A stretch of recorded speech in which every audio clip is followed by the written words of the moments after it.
And he mentions Jean Genet's reading of that book, saying, well, we know, because he wrote this book in prison, that there were all kinds of things he could have put in this book. But in order to get it out of the prison, he needed to stay silent around those things. The removed book. But the shadow book that haunts me the most is simply the one that was never written. So many books have come to us against the odds.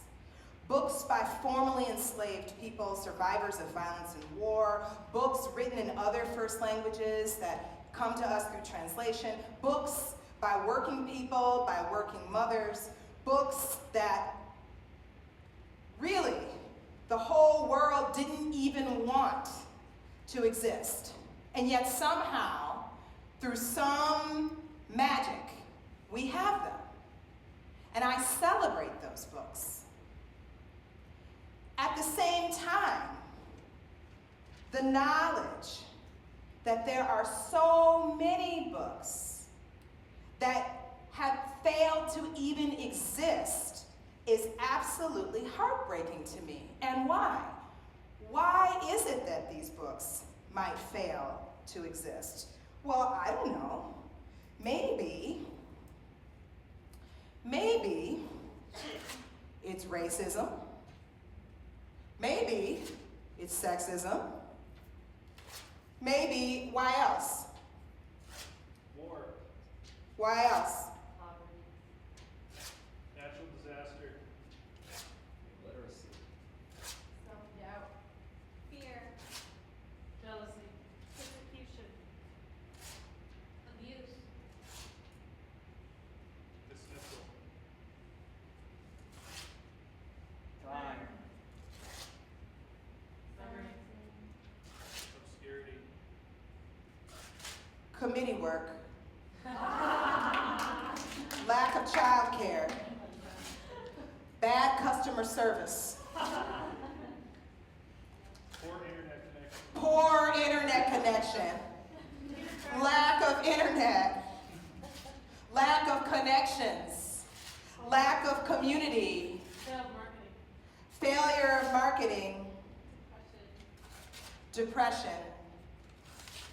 Excess bliss. Yeah. Desire to be with other people. Vacation. Vacation. Television. Television. 9-to-5 job. Distraction. Distractions. No computer. No computer. No translator. No translator. Heartbreak. Oh.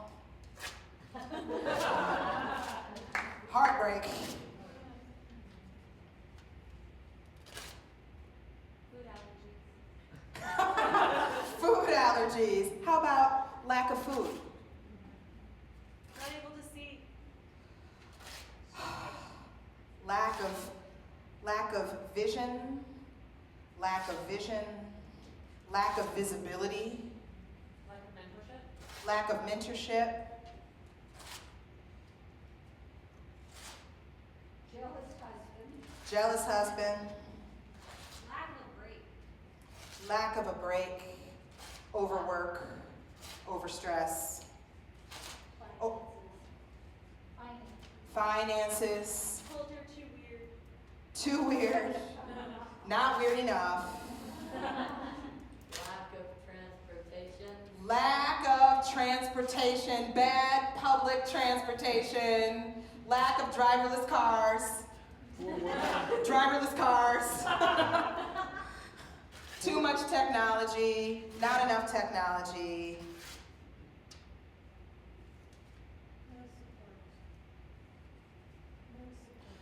No support. No support. Being high all the time. Being high all the time. Self-medication. Overstimulation. Lack of stimulation. Mind-numbing boredom. No cats. No pets. Sure. No cats. Yes. That explains a lot.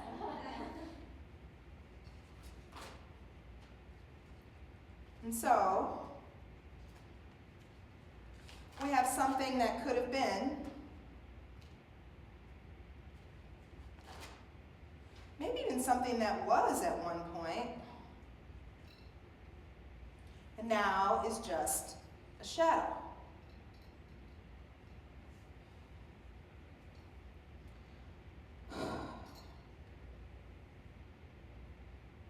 So many of my brilliant friends are struggling.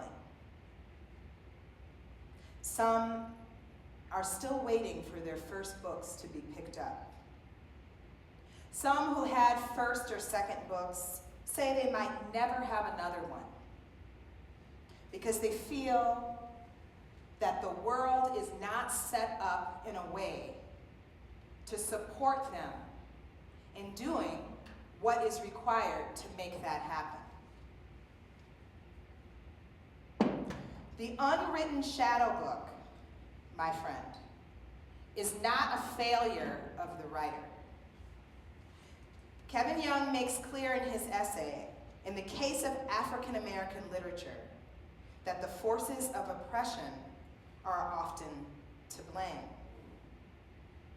While so often we're told, you know what, you just have to be strong enough. It's you. Even if the whole world is against you, even if white supremacy is against you, even if misogyny is against you, even if the criminal justice system is against you, even if the bus system is against you, it's up to you. You alone have to make it happen. You have to believe in yourself. You have to get up at 4:30 in the morning. You have to stay up until 4:30 at night. And if you individually by yourself don't pull yourself up and make it happen, well then that's your loss. Because so many people have managed to do that. So if you can't manage to do that, well then something is wrong with you. That is the message, at least, that I feel that I have heard in the world. What I would like to say to you this evening, my friends, is that it is not you. It is not you, and in fact, it is not your loss. The unwritten book is a loss for all of us. Do we want a world with books, with art, with culture, with conversation, by a zillion different kinds of people? Do we want that? Yes. Do we want that? Yes. If we do, then we have to form a gleaming guild. Despite all of the messages that we have been bombarded with, I won't even say received, but that at least for myself, having been born in this country, I feel like I just sort of ingested with the fluoride in the water around individualism, around exceptionalism, around excellence. Excellence not even just as a goal for itself, but excellence as a way to even be recognized or seen at all. You have to be better. You have to compete. You have to make a splash against those other people. There's only this much. There's only this much. And if you don't find a way to be better, then you'll never get there. Oh, that second book has to be better than the first book. Your first book has to be better than his first book. Because why else does it justify its existence? Well, what I guess I want to say is whether it's a physical book, whether it's our own writing, articulation, expression, it matters because it comes from a specific, original, distinct human experience that is yours. And that when you can come and stand inside of your own specific truth, that is the book that is meant to be written. That is the book that comes from the stakes, the true stakes, and not just the competition of the rat race on who can actually find a way to break through beyond the gatekeeper. Do you understand what I'm saying? Do you? Yes. Oh, not yet. We'll have to do more work. We'll have to work on it. We'll have to work on it. What I want to say is if we want to have a world where there are fewer shadow books and more actual books by more different kinds of people, then we need to see and read and recognize and value and support and engage and hold all of these different kinds of people and all of these different kinds of books. You got me?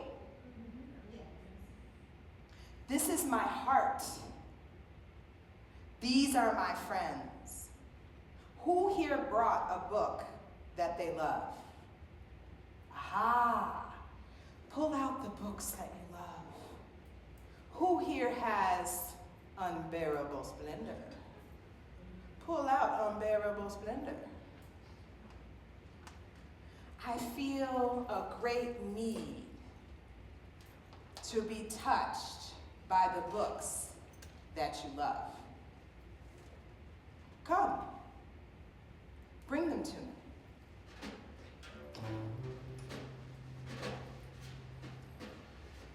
Oh, hold it there, hold it there, hold it there for a minute, hold it there. Yes, I think my fingers need that. Oh, right there, right there. Oh yes, I've got a pain right on my, oh, Unbearable Splendor, you know where you need to put that. Right there, yes, yes, yes, yes, come. Bring that book that you love. Oh, yes, yes, yes. Maybe on the knee, maybe on the knee, maybe on the knee. Oh, yes. Oh, I feel all of that juicy book energy. Oh. Thank you. I needed that.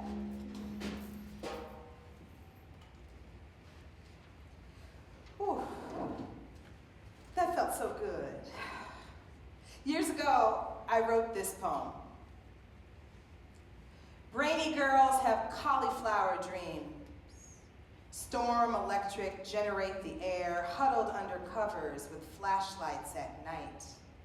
They enter the sweet ache to follow the rest of their days. Taxi cabs glittering along narrow streets, a certain destiny of superior loneliness. You can be hewn of words. You can be forged and ruined by books. It's not making images that's hard. It's making them mean something. For a long time, Swallow the Fish lived as a shadow book.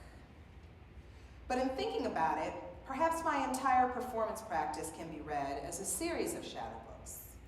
Something envisioned, intended, conceptualized, visualized, but unprinted, unpublished, and ultimately ephemeral. Over the last 17 years, I've made a lot of work. So I'm only going to show you a little of it. But as we raise questions and conjure the spirit of books as object, as possibility, it's important that we conjure this other embodied reading and writing too. This alternate form of making and circulating writing that, at least for me, has been a serious companion and complement. So here, this is a very old piece, and I wanted to just show an image from this because you see all of these books in the background. This actually took place in the walk-in closet of my house, and the audience sat on my bed. This is a piece about desire and sexuality, and here you see I've got like a Playgirl magazine, so that was another kind of shadow book, you could say. Next, please. This is a piece called Economy, and it was very simple. I just wrote poems and love letters for money. And the love letters were great because for $1, I would write you a love letter. For $2, I would write a letter for you to someone else, and I would pay you $1 to write a letter for me, to me, saying that you loved me. Very early work. More recently, we move forward. I know. Thank you. Thank you, Eric Shoemaker. I'm thinking a lot about how to carry the unwritten. This was a piece that I made in Accra, Ghana, and it's about the reversal of the middle passage. And you can see these blank cash register rolls that all of a sudden I become that book. I try to embody all that wasn't written but that happened, and then return to the Atlantic Ocean to unleash all of that and try to find a new way to understand and really incorporate that story. This is a piece here called Say My Name, an action for 270 abducted Nigerian girls.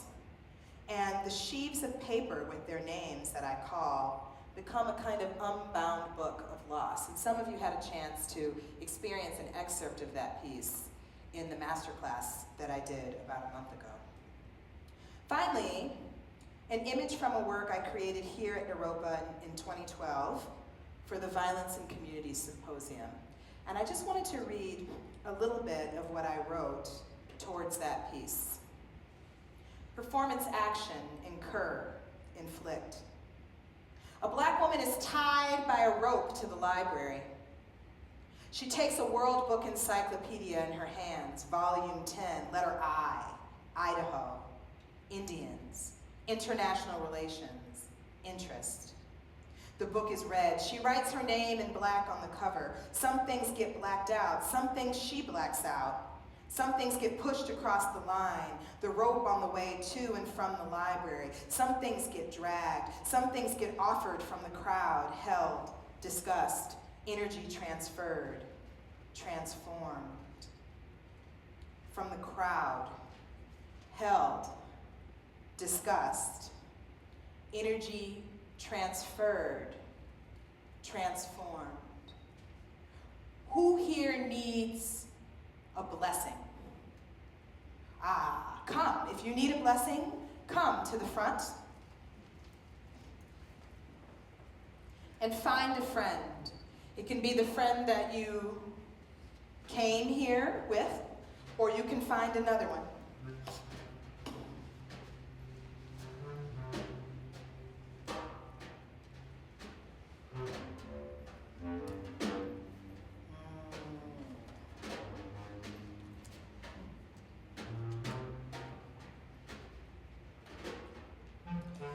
And will someone pick a friend for me?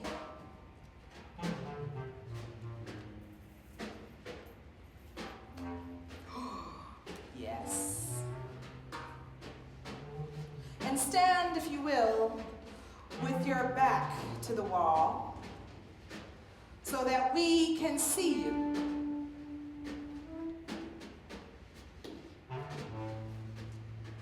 A blessing is a wound and a gift. Where do you hurt? Place your friend on the place where you hurt.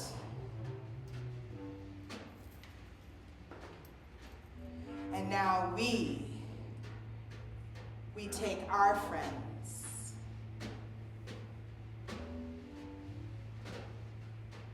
and we pull from our fingertips, we pull into our palms all of the goodness,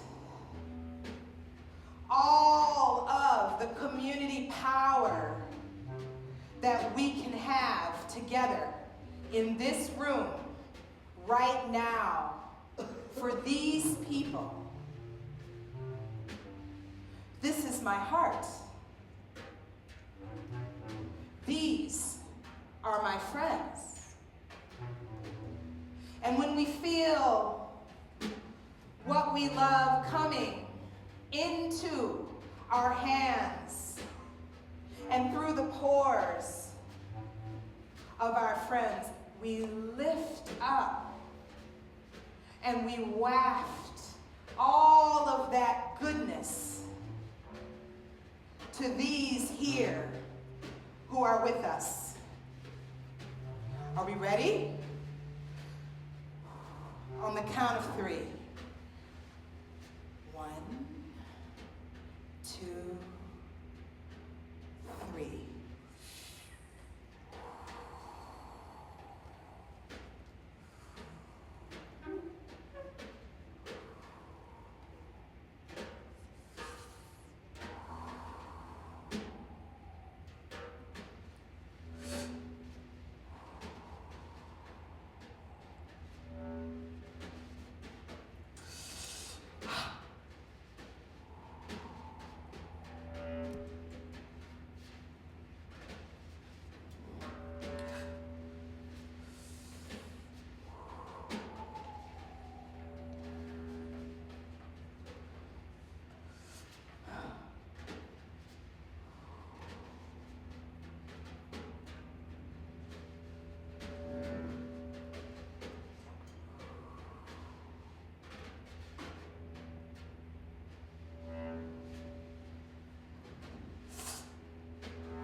Oh, and now you have been blessed. Return and know that we have brought the goodness that we have within us.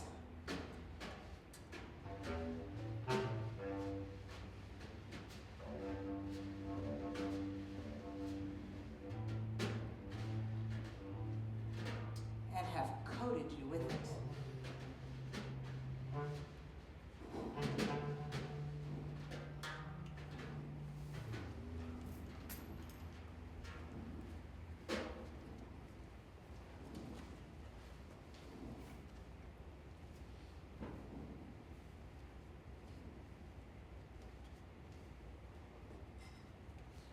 So I was blessed. Even though my book, Swallow the Fish, was in a drawer, my performance life was flourishing. Still, I felt that very specific shame and yearning of the writer. Even in an era of blogs, spam, and skywriting, that desire to have that hedge against oblivion, that library call number, that binding, oh, I wanted that so badly. I feared that my book would never see the light of day, at least not in my lifetime. But something in me was still twinging. I thought of this quote by Michelle Cliff. Like magic. Who can say how many lives have been saved by books? How many of you have had lives saved by books? I have. And so I know, even when there are times when I felt down, when my own ego got in the way, or when the forces of 21st century global capitalism became a problem, still, I couldn't give up. I still had it within me. I still needed to try. I still needed to keep that flame alive. So, the Monday before I went to Salt Lake City to create the piece Hewn and Forged, I had happy hour with an editor. One of the few black women in the field. She was a lovely person, truly lovely. And she was very enthusiastic and kind as we talked. But what she said was, you know what, Gabrielle, what you're looking for, don't expect to get that from a publisher. Maybe you should just try to put the book out yourself. That's not an reasonable kind of suggestion. I have a dear friend named Zetta Elliott, and she talks about self-publishing really as sort of a radical act of self-care for Black women, women of color, people of color, marginalized people, to say, you know what, stop trying to get this validation from other people, just do it yourself. So that's a very reasonable idea, but there was still something in me. I thought, well, but maybe I just want for someone to help me. And she said, well, maybe it's not a book at all. You know, you're known, you make all these performances, maybe you just should make performances. I said, but I actually wrote it as a book.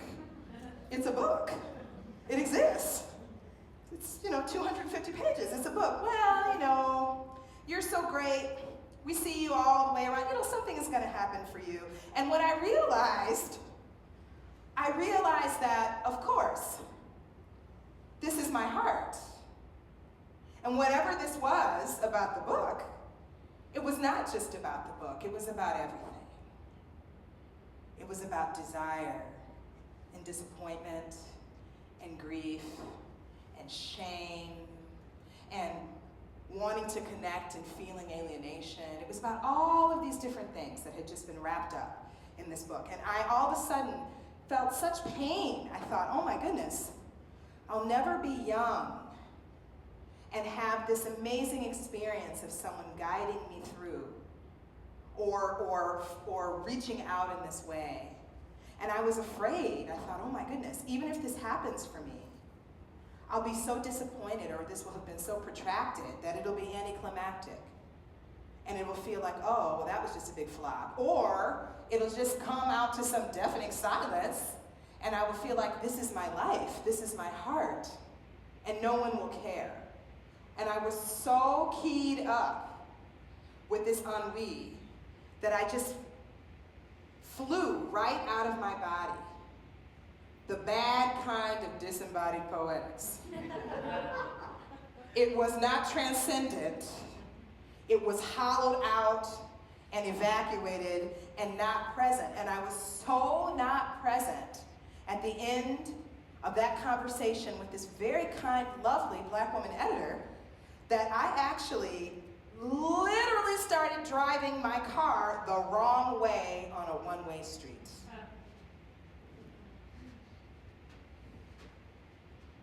Two days later, I went to Salt Lake City, and something massive was crystallizing in me.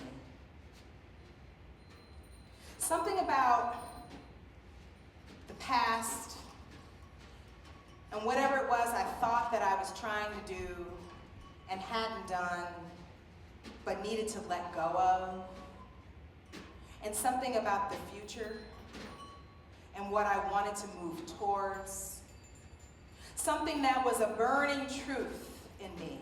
I love books. My life has been saved by books.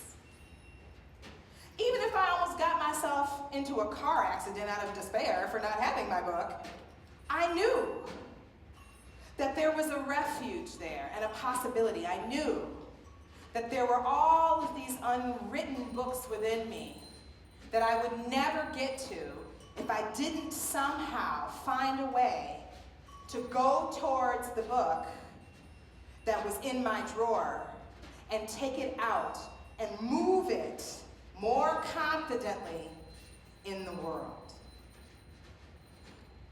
I was set to perform on Friday and Saturday in Salt Lake City.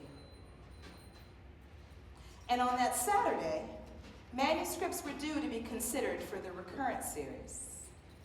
This is a new series, relatively new, and the call began, we're looking for work that makes us feel all the feelings. And so in the middle of the Thursday night, which really was the wee hours of that Friday morning, September 30th, I sent this. Dear Janice, when I think of my book, Swallow the Fish, I feel all the feelings.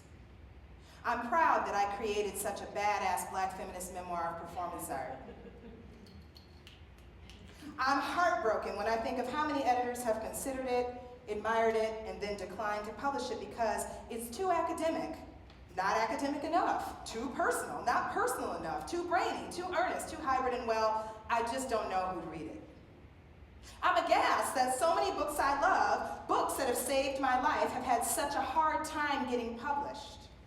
Leah Lakshmi Peepsna Samarasina's Dirty River, and Aisha S. Durham's Home with Hip Hop Feminism come to mind. And I wonder too, how many feminist classics would even be published today? I'm incredulous that no book like mine has been close to the market since Adrian Piper's Out of Order, Out of Sight was published 20 years ago. I know with deep feeling that people are clamoring for new coming-of-age narratives by women artists of color in new forms. I'm worried about the future of feminist writing, experimental writing by women and people of color and queer people and trans people and working class people that is not modeled after the linguistic experimentation of white avant-garde poets. There are a lot of ways to experiment, party people, and some of it can be about me and my friends. I'm mad. I'm discouraged and have let this book linger in a drawer, waiting for that rad grad student of the future to make her career of its discovery. I'm tender-hearted with love for the girl who needs this book right now, who needed it then but couldn't get it. I'm delighted when I read from this book and people of multiple ages, backgrounds, and dispositions eat it up with a spoon. I'm determined to get this book out in the world one way or another. I'm hopeful that Recurrent will give it a shot. Thanks for checking it out. My bio and other info is in the manuscript. Best wishes, Gabrielle Seville. I sent off this letter, and a few hours later, I went to the Salt Lake City Public Library for the Salt Lake City Performance Art Festival, and I made Hewn and Forged. I worked with books for hours, holding them in my hands, making friends with them and with people who held them. I summoned the value of my heart, the currency of my wishes.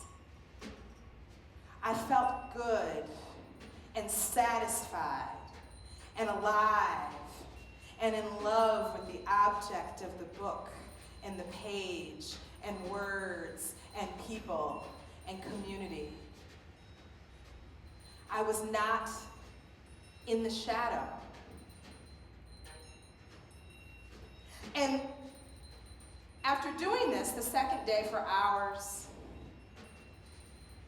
I was walking down the street in Salt Lake City realizing that I hadn't checked my email or messages all day. Waiting on a corner for the light to change, I opened up my email to find this, which had been sent at 10:30 a.m. that morning. Dear Gabrielle, thank you so much for submitting to Recurrent. It is my utmost pleasure to inform you that I've decided to select Swallow the Fish for publication in 2017. You are so right. You are so right. You are so right. When you get that, you are so right. This book is important and beautiful and necessary and badass and sensitive and brilliant. I've been up all night thinking about your work, and it gives me chills to think about your book in the hands of readers. And so I'm really excited to help bring Swallow the Fish into the world. Now let me just say, I was in Salt Lake City, Utah, a place where I had never been before I went to make that piece. I was standing on a street corner. I read that, and I became so altered. I was so surprised and shocked that a woman who had come to the performance on Friday pulled her car over, put the flashing lights on. She had her children in the back. She hopped out of the car and she came up to me and said, "Are you okay?" And I said, "Am I okay? My book is finally going to get published." And this is a woman that didn't know me from Adam. And here we were celebrating this amazing thing that had happened.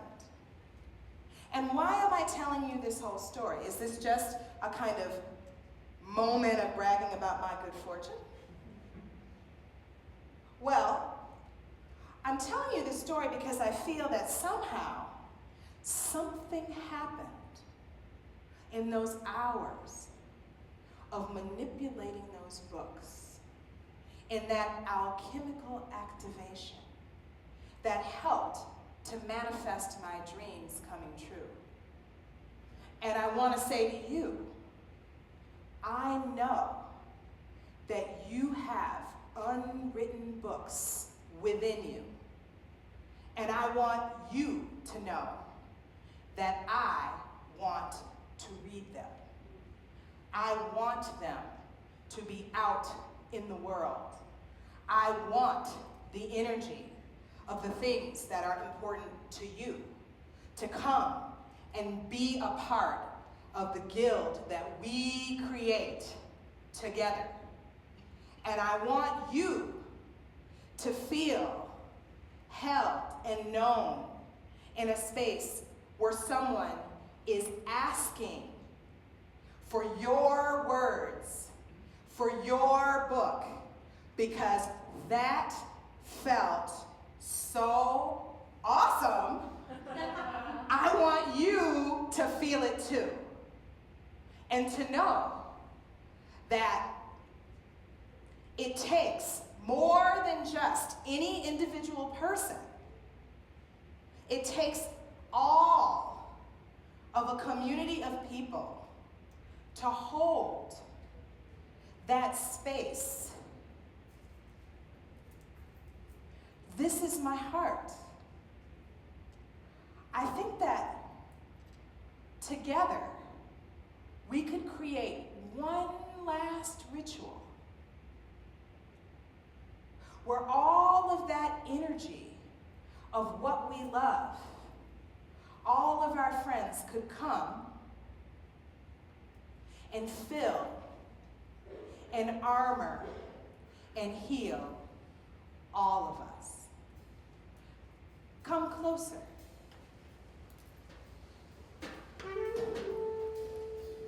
Bring your friends.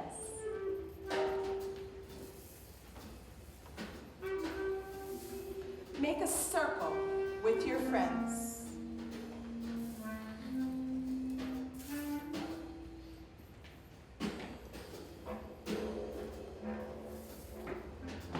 My heart has been blown open with gratitude and possibility.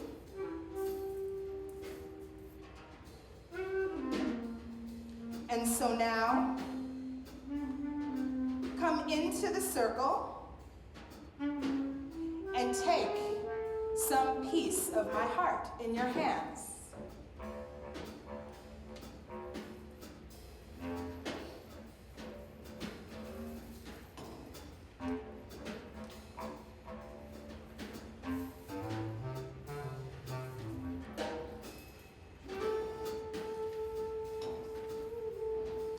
And even our music makers, I want to know their books too. Come and take a piece of my heart. And feel that value in your hands. And close your eyes and think of that unwritten book inside of you.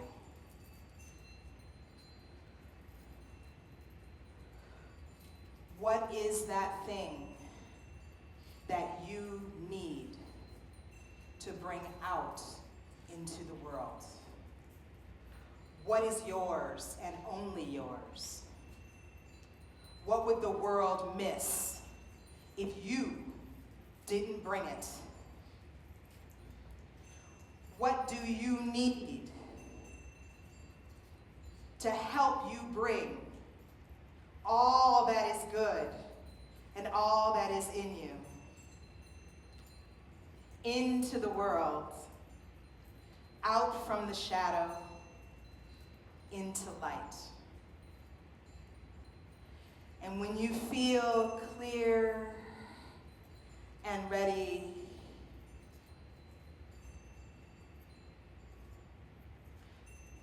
toss your wish into the well.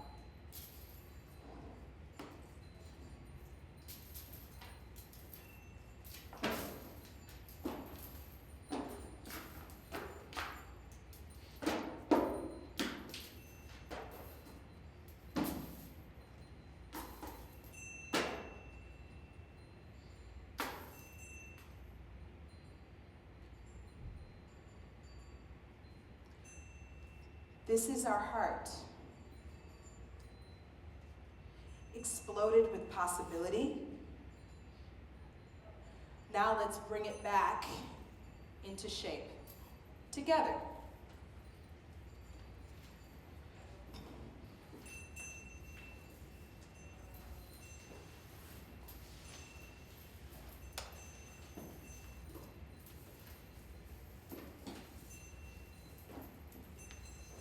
It's okay to enjoy the feeling of it. These are all of our wishes come back together.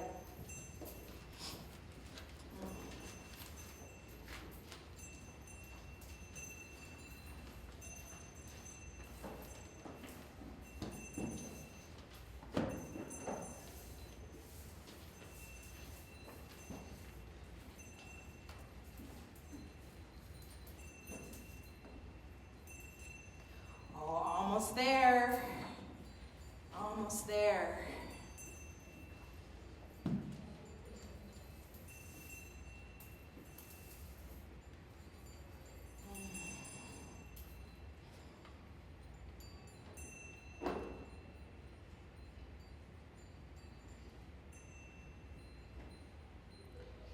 And for the last time, let's just say it together. This is our heart. This is our heart. These are our friends. These are our friends. Hewn and forged.